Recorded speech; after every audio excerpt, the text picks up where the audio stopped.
My father, when I was 14 years old,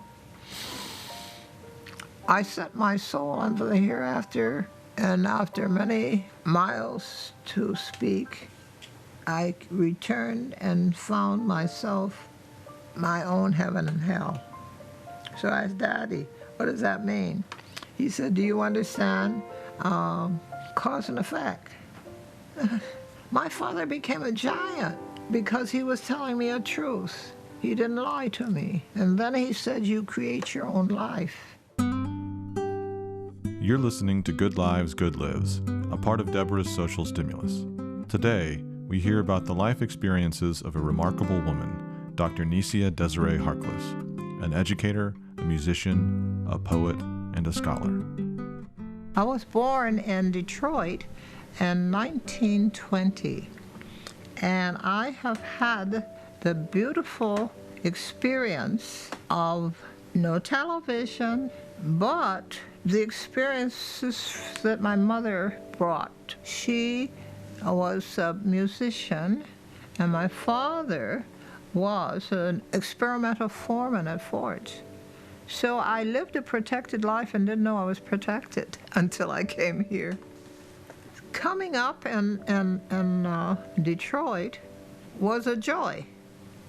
Depression was a problem, but Dad was smart enough to drive me around. He didn't drive Sharon around, my sister around, because she was too young.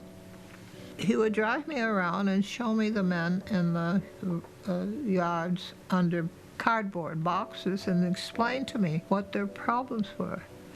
And our cry was always, "Brother, can you spare a dime?"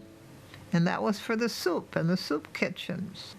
At the same time, which was very interesting, I saw the first talkie. My sister didn't see that either because she's younger.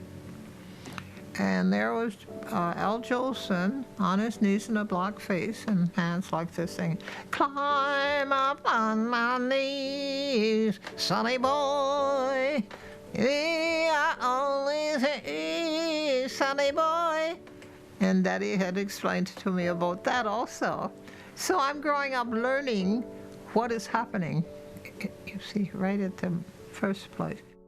Tell us how you came to be in Lexington. What brought you from Detroit to Lexington? Well, or was in that 1955 in Detroit, Head Start was starting. And they asked me to develop some Head Start schools for Detroit. And I developed 2 schools, one in the project downtown and another one outside of the project, you see. So this is my beginning of knowing about early childhood and wanting to do these things. So when I was doing a workshop in Chicago on early childhood, they were having, I always call it a shopping session for PhDs, and I ran over there during my lunch hour to see what was happening. So I found out that they needed some early childhood people in Illinois, and they also needed them in Lexington. And I was interviewed, and they brought me here to develop the early childhood program at the university as well as the whole state. They did not have universal kindergarten, so therefore I'm responsible for bringing that about, kindergarten certification and early childhood education. How different did you find the racial environment in Lexington versus where you had lived previously? Goodness gracious. When I came to Lexington, I had culture shock. This was in the 70s, yes, 74? Simply because it was a divided city, and it's still a divided city. But they don't know it's divided because they get along so well.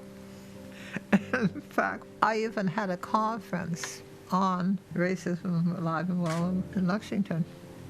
And that was a good experience also, because I received hate mail like you wouldn't believe it.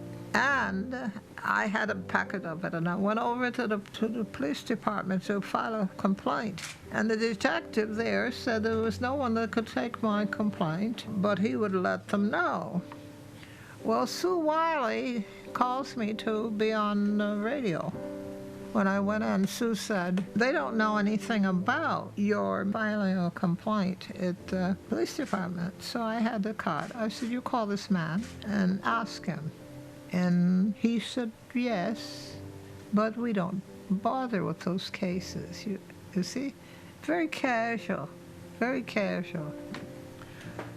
I had the first African American Arts Festival in 1980.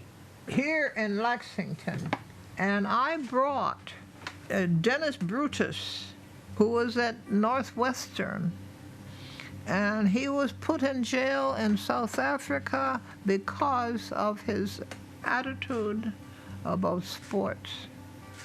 What problems do you face as an elder black woman?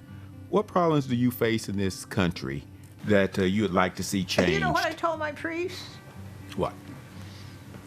Now I lay me down to sleep, but I'm still black.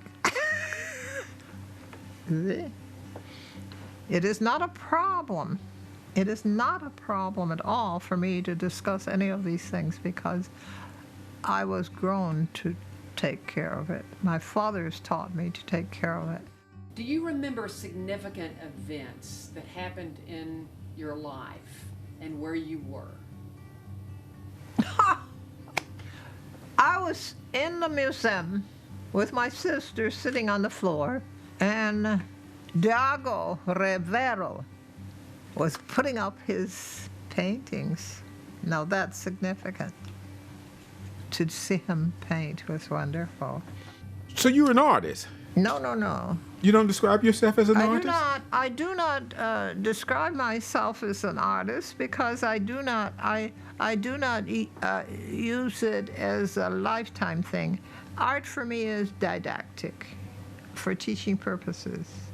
When did you enroll in this Detroit School of Music? Detroit Institute of Musical Art. When I enrolled, I had finished college. But do you know that I had the best teacher in the world? I've always had the best. And her name was Madame Monabach, Margaret Monabach. She was German, and she was a pianist for the Detroit Symphony. Madame Monabach, I was actually studying with her, and she said, Necia, I want you to learn Braille. People are always telling me what to do. And I didn't want to learn Braille, but she wanted me to learn Braille to teach music to little children. But Margaret was the kind of person that she's going to have her way, and I had a love-hate relationship with her. And she also would hit me when I did something wrong. So I said, if she hits me again, I'm going to kick her. And I couldn't kick her, I cried. And here I am, a grown woman crying. And she says, now you're humble. She tried to break me, and she did. But this was part of her process. And I went on. Very wonderful woman. But as I say, I had this love-hate relationship with her. But I am a good pianist because of her. On a personal level, Necia, have you ever been married? Do you have children? Oh my goodness. I finished Prairie View in 1942, and I was there when Roosevelt, had to tell us about Pearl Harbor. And of course, being in Houston, there was the port right there.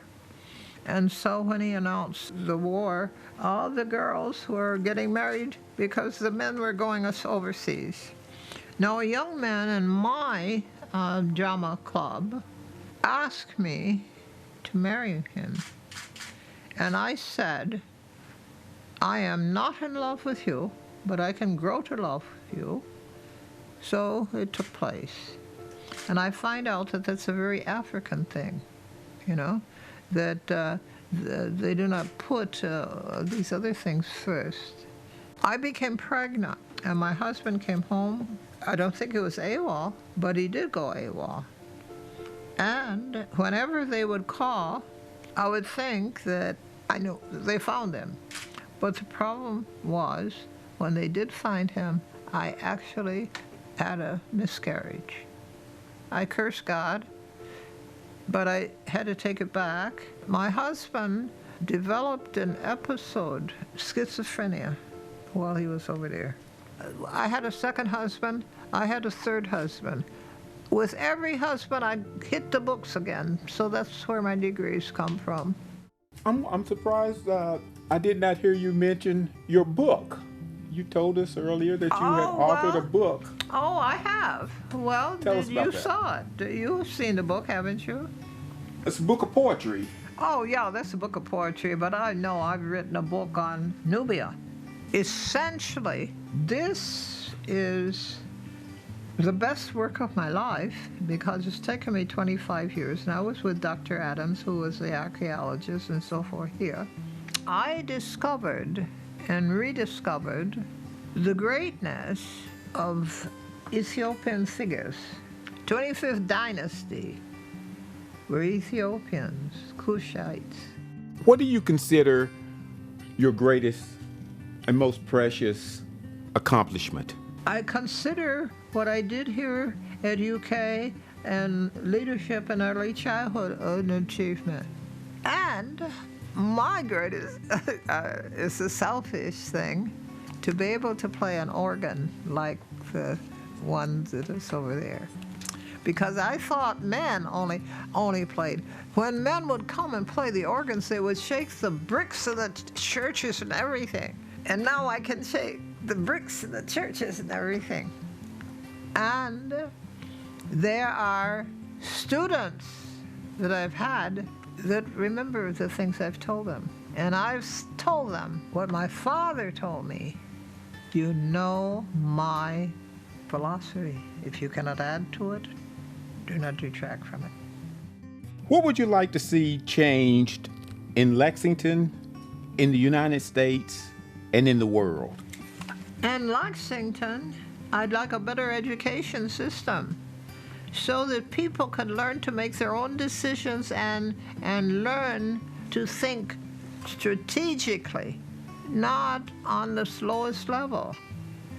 And then I would love people and government to care for their poor. And if you help your poor and raise your minimum wage, people can take care of themselves at whatever level.